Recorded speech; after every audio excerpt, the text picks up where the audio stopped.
Welcome to this explainer.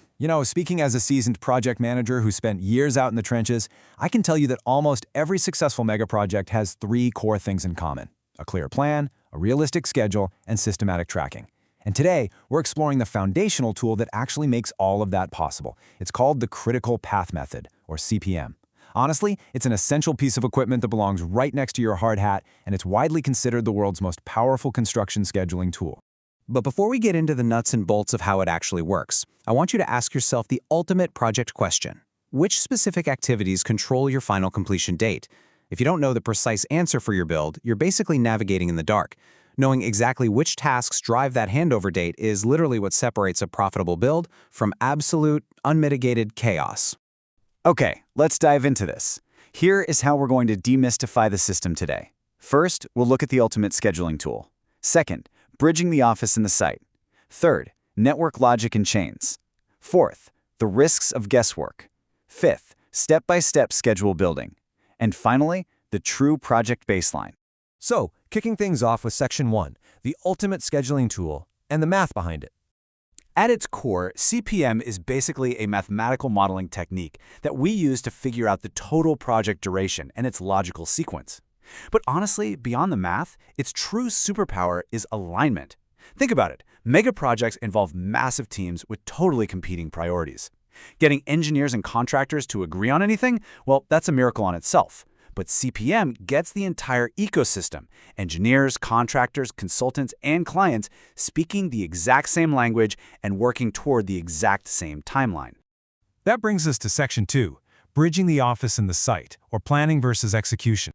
This brilliantly illustrates a massive ongoing conflict in construction.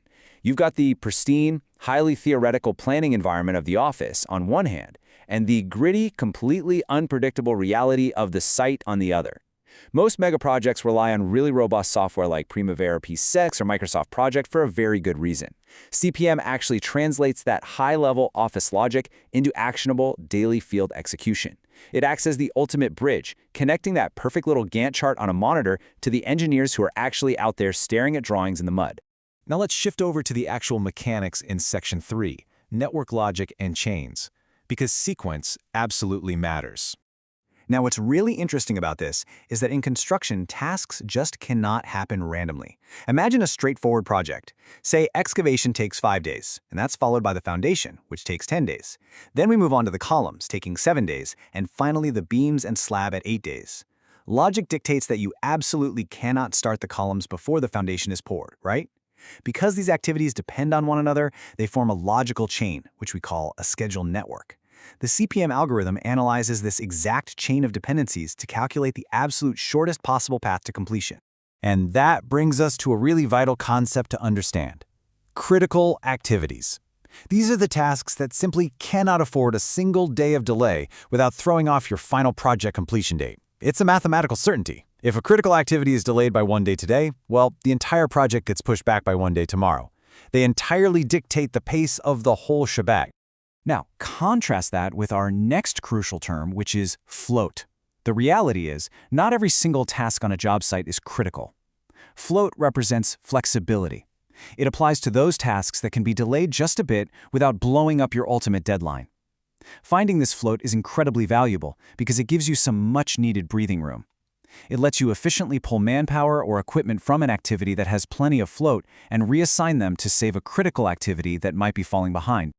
Which leads us to Section 4, the risks of guesswork, and what happens when you lead without CPM. Let's talk about the reality of trying to lead a project without this structural backbone.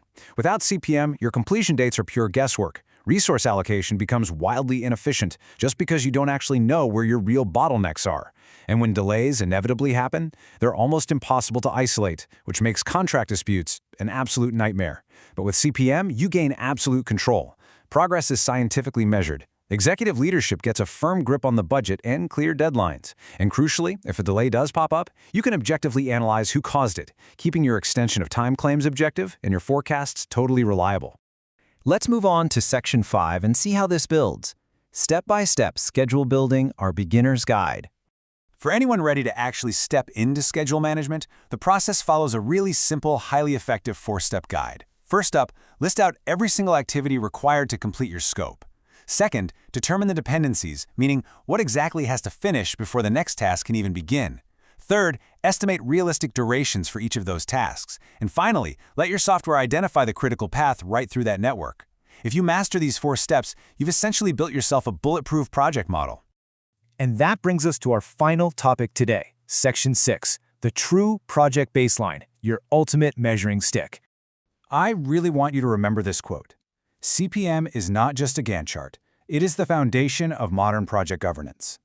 Before any project manager, consultant, or client can even think about diving into complex delay analyses or tricky contract disputes, they absolutely have to master CPM. Once it's approved, this schedule forms your definitive baseline. It literally becomes the ultimate measuring stick against which all of your project's successes and failures are evaluated. So that leaves us with one final major concept to think about: the actual activities that drive your completion date.